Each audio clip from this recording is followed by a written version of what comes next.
जय Hind and hello guys, स्वागत है आपका आपके अपने YouTube चैनल ज्ञानदेह होस्ट में। और इस वीडियो में मैं आपको बताने वाला हूं सीमा सड़क संगठन यानी कि BRO रिक्रूटमेंट 2024 ऑफलाइन फॉर्म के बारे में, जहां पर आपको बहुत ही अच्छे से बताया जाएगा कि इस भर्ती का फॉर्म आपको ऑफलाइन वे में कैसे भरना है और कैसे आपको भेजना है, फीस आपको कैसे पे करनी है, किन किन डॉक्यूमेंट के साथ में आपको फॉर्म को भेजना होगा और किस माध्यम का इस्तेमाल करके भेजना है। इसकी पूरी जानकारी आपको बहुत ही अच्छे से दी जाएगी। वीडियो को आपको पूरा देखना है, क्योंकि अगर आपने वीडियो को स्किप करके देखा तो कोई ना कोई इंपॉर्टेंट जानकारी आप मिस कर जाएंगे। अब चलिए शुरू करते हैं। तो पहले तो फटाफट से गाइस वीडियो को आप लाइक शेयर कर दीजिए और उसके बाद में जो लिंक वीडियो के डिस्क्रिप्शन में दिया हूं ये आप ओपन कीजिए। इसको ओपन करने के बाद आपको जानने को मिलेगा कि इसमें आपकी टोटल 466 पोस्ट निकाली है, जिसके फॉर्म आप लोग 30 दिसंबर 2024 तक भर पाएंगे। कौन सी पोस्ट के लिए किस कैटेगरी में कितनी वैकेंसी है वो आप यहां पर देखेंगे। अप्लाई करने के लिए किस पोस्ट पर क्या क्वालिफिकेशन चाहिए उसकी जानकारी आपको यहां पर देखने को मिलेगी। इसके अलावा गाइज आप यहां पर जो एप्लीकेशन फीस है वो जानेंगे। इसमें general, EWS, OBC, ex serviceman के लिए 50 रुपये फीस, SC ST विकलांग के लिए कोई फीस नहीं है। एंड फिर आप यहां पर इसमें इंपोर्टेंट लिंक के सेक्शन में आएंगे और आपको यहां पर नीचे की तरफ आना है।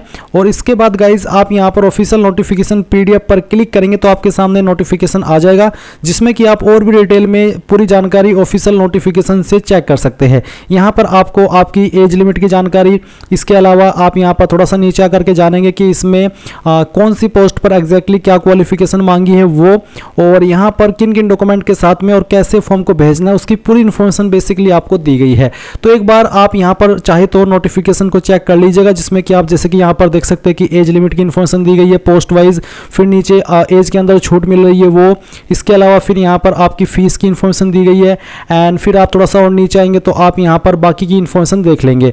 अब ये जानने के बाद में अगर आप इसमें एलिजिबल है और इंटरेस्टेड है फॉर्म को भरने के लिए तो आप कैसे भरेंगे वो जान लीजिए। गाइज इंपोर्टेंट लिंक के सेक्शन में ही आप डाउनलोड फॉर्म PDF इसके ऊपर क्लिक करेंगे और आपका ये जो एप्लीकेशन फॉर्म है वो आपके सामने आ जाएगा। फॉर्म आपको कहीं से खरीदना नहीं है बल्कि डाउनलोड करना है। तो इस तरह से आपके सामने फॉर्म आ गया। अब यहाँ पर आ जाने के बाद में आपको कहाँ पर क्या जानकारी भरनी है वो अच्छे से आप समझ लीजिए। तो सबसे पहले तो गाइज आपको ये जो एप्लीकेशन फॉर्म है वो यहाँ पर प्रिंट कराना है A4 साइज के 75 GSM बॉन्ड पेपर के ऊपर। इस वाले पेपर पर आपको इसको प्रिंट कराना है और जब प्रिंट कराए तो 2-3 फोटोकॉपी ले आइएगा, ताकि कहीं पर फॉर्म भरते समय कोई कटिंग हो, गलती हो जाए तो आप नया फॉर्म इस्तेमाल कर सके, क्योंकि कटिंग वाले फॉर्म एक्सेप्ट नहीं किए जाते।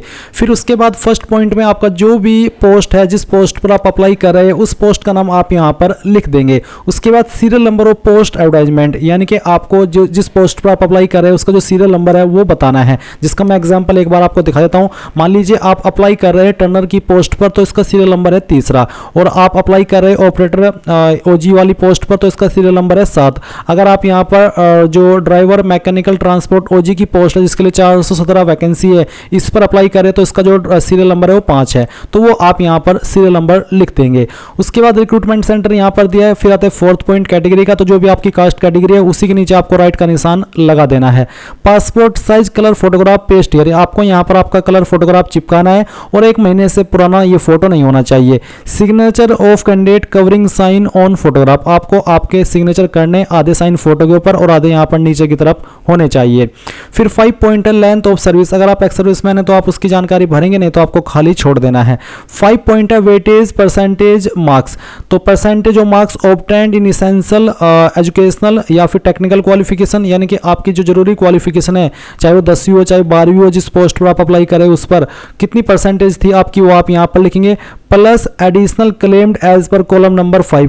कॉलम नंबर 5 क्या है वो आपको एक बार दिखाता हूं। अभी जो आप वीडियो में देख सकते हैं यही वो आपका कॉलम नंबर 5 है। इसमें यहाँ पर जैसे कि अगर आप NCC सर्टिफिकेट होल्डर है तो आपको यहाँ पर 10% वेटेज मिलेगा। इसके अलावा NCCB सर्टिफिकेट है तो 5%, सर्विंग GRA पर्सनल है तो आपको 15%, सन ऑफ एक्स सर्विसमैन है तो 3%। तो अगर आप इनमें से कोई कैटेगरी से है या फिर आपकी कोई कैटेगरी है तो फिर आप यहाँ पर उसका जो वेटेज बनता है वो आप यहाँ पर लिख दीजिएगा और फिर टोटल कितना कितना परसेंटेज हो जाता है वो आपको यहाँ पर बताना होगा, दोनों को जोड़ करके। और अगर आप सिर्फ जो इसेंशियल क्वालिफिकेशन है उसी के माध्यम से अप्लाई कर रहे, आपका जो एडिशनल कोई कॉलम नंबर 15 के अकॉर्डिंग क्लेम नहीं कर रहे या फिर आप उसके लिए एलिजिबल नहीं है, तो फिर आपको एज इट इज़ जो आपकी मेन क्वालिफिकेशन की परसेंटेज है वो यहाँ पर लिख देनी है। 6 पॉइंट है कि आप माइनॉरिटी कम्युनिटी से आते हैं। अगर आप आते हैं अल्पसंख्यक समुदाय से तो आप यहाँ पर यस करेंगे, यानी कि यस लिखेंगे, नहीं तो आपको नो लिखना है। इसके बाद में अगर आप यस लिखते हैं तो फिर आपको बताना भी होगा कि इसमें से कौन सी आपकी माइनॉरिटी कम्युनिटी है। 7 पॉइंट है कि आप इकोनॉमिकली वीकर सेक्शन से आते हैं। अगर हाँ तो यस के सामने टिक करेंगे, नहीं तो आपको नो के ऊपर टिक करना है। यस के ऊपर टिक करें तो फिर आपको उसका जो डॉक्यूमेंट है, फोटोकॉपी है ईडब्ल्यूएस सर्टिफिकेट की, वो इस फॉर्म के साथ अटैच करनी होगी। 8 पॉइंट है आपके नाम का, जो कि आपको अंग्रेजी के बड़े अक्षरों में 10th के सर्टिफिकेट के अकॉर्डिंग यहाँ पर लिखना है। एक बॉक्स के अंदर एक ही लेटर लिखेंगे अंग्रेजी के बड़े अक्षरों में। फिर उसके बाद में फादर नेम लिखेंगे। 10 पॉइंट है आपका डेट ऑफ बर्थ का, तो डेट ऑफ बर्थ आप यहाँ पर 02, 05 यानी कि जो भी है वो आप एक एक करके यहाँ पर एक एक बॉक्स में एक वर्ड लिख देंगे। फिर 11 पॉइंट आपका जो होम एड्रेस है, पूरा एड्रेस है, आप यहाँ पर अंग्रेजी के बड़े अक्षरों में लिखिए और पिन कोड भी आपको देना होगा। फिर है प्रेजेंट पोस्टल एड्रेस, ऊपर जो आपने भरा ये आपका परमानेंट एड्रेस है और नीचे है प्रेजेंट एड्रेस। अगर आपका परमानेंट और प्रेजेंट एड्रेस एक ही है तो जो एड्रेस आपने ऊपर भरा वो नीचे भर दीजिएगा। 13 पॉइंट है एप्लीकेशन फी डिटेल का, तो SC/ST के लिए कोई फीस नहीं है, बट जनरल OBC के लिए फीस है। उनको कैसे फीस जमा करनी है पहले वो आप वही जान लीजिए। जो मैंने लिंक दिया है इस वीडियो के डिस्क्रिप्शन में, ये आप ओपन करेंगे, इंपोर्टेंट लिंक के सेक्शन में आएंगे और फी पेमेंट लिंक ओपन करेंगे। इसको ओपन करने के बाद आपके सामने कुछ ऐसा इंटरफेस आ जाएगा। अब आपको यहाँ पर क्या करना है, आपको जो सर्च बाय इंस्टीट्यूशंस देखने को मिल रहा है, आपको यहाँ पर GREF सेंटर ये सर्च करना है। इसको सर्च करने के बाद आपके सामने ऐसा इंटरफेस आएगा।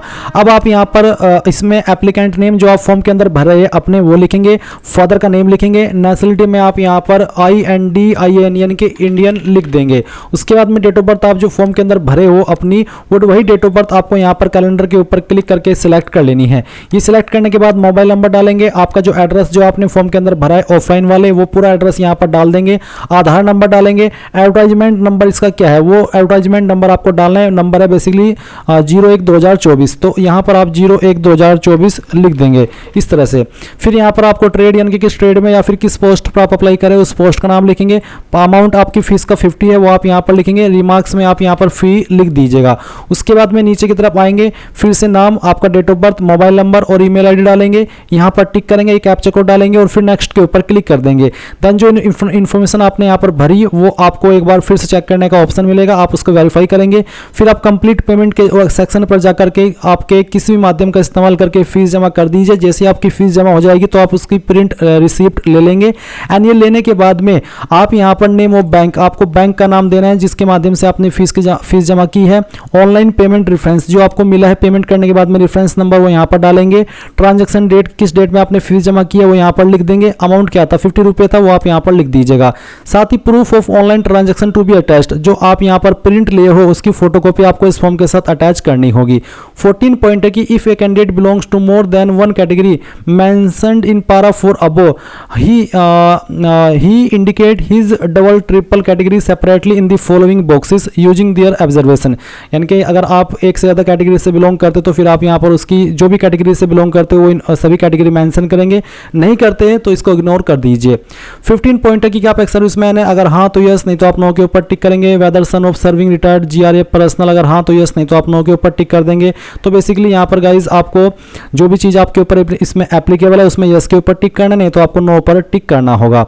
उसके बाद नीचे की तरफ आएंगे, 16 पॉइंट है क्वालिफिकेशन का। तो सबसे पहले नेम ऑफ एग्जाम में क्वालिफिकेशन क्या है उसका नाम लिखेंगे, जैसे कि 10वीं, फिर किस साल के अंदर 10वीं पास की वो लिखेंगे, किस बोर्ड से कि उस बोर्ड का नाम लिख देंगे। सब्जेक्ट क्या थे वो सब्जेक्ट आप यहाँ पर लिखेंगे। इसके बाद है मार्क्स, तो आपको कितने नंबर आए थे वो आप मार्क्स के सेक्शन में लिखेंगे। और आउट ऑफ मार्क्स यानी कि कितने में से आए थे वो आप यहाँ पर लिख दीजिएगा। जैसे कि एग्जाम्पल के लिए मुझे नंबर आए थे 545, तो वो मैं यहाँ पर मार्क्स में लिखूंगा। और जो मुझे वो नंबर आए थे वो 600 में से आए थे तो मैं यहाँ पर आउट ऑफ मार्क्स में 600 लिख दूंगा। फिर जो परसेंटेज ऑफ मार्क्स यानी कि कितनी परसेंटेज बनी थी वो आप यहाँ पर लिख देंगे। सेम वे में अगर आपने 12वीं की है उसकी जानकारी भर देंगे, कोई डिग्री है, कोई ITI है, कोई ग्रेजुएशन की जानकारी है तो उसकी जानकारी सेम वे में भरेंगे। फिर आएगी टेक्निकल एजुकेशन, कोई अन्य टेक्निकल क्वालिफिकेशन है आपकी तो उसका एग्जाम का नाम लिखेंगे, पासिंग ईयर लिखेंगे, किस यूनिवर्सिटी या इंस्टीट्यूट से किए उसका नाम, फिर कितने नंबर आए थे वो और कितने में से आए थे वो और आपकी परसेंटेज। परसेंटेज। साथ ही साथ जो भी डॉक्यूमेंट्स, जो भी क्वालिफिकेशन की जानकारी आप भर रहे हैं उसकी फोटोकॉपी भी आपको इस फॉर्म के साथ अटैच करनी होगी। 17 पॉइंट है particulars of driving licence for driver, MT, road roller and OEM only. इन पोस्ट के ऊपर जो एप्लीकेबल हो रहा है, तो अगर आपके पास लाइट मोटर व्हीकल लाइसेंस है तो आप लाइट मोटर व्हीकल लाइसेंस का सेक्शन भरेंगे, और अगर आपके पास हैवी मोटर व्हीकल का है तो आप हैवी मोटर व्हीकल वाला भरेंगे। तो डेट ऑफ इशू बताना है, कौन सी अथॉरिटी ने सर्टिफिकेट जारी किया है यानी कि आपका लाइसेंस जारी किया है वो आप बताएंगे, जो कि आरटीओ जारी करता है। फिर इनिशियल वैलिडिटी ऑफ लाइसेंस, आपकी जो लाइसेंस की शुरुआती वैलिडिटी है वो क्या है, वो डेट आप यहाँ पर डालेंगे। उसके बाद में रिन्यूअल अप टू कब तक वो वैलिड है, कब रिन्यू होगा उसका डेट भी आप यहाँ पर डाल देंगे। लाइसेंस की फोटोकॉपी भी आपको इस फॉर्म के साथ अटैच करनी होगी। आपके पास कोई एक्सपीरियंस है तो उसकी जानकारी आप भर देंगे इस वाले सेक्शन में, नहीं तो आप खाली छोड़ सकते हैं। अगर भर रहे हैं तो name and address of employer यानी कि उस बंदे या उस कंपनी का नाम जहां पर आपने काम किया है।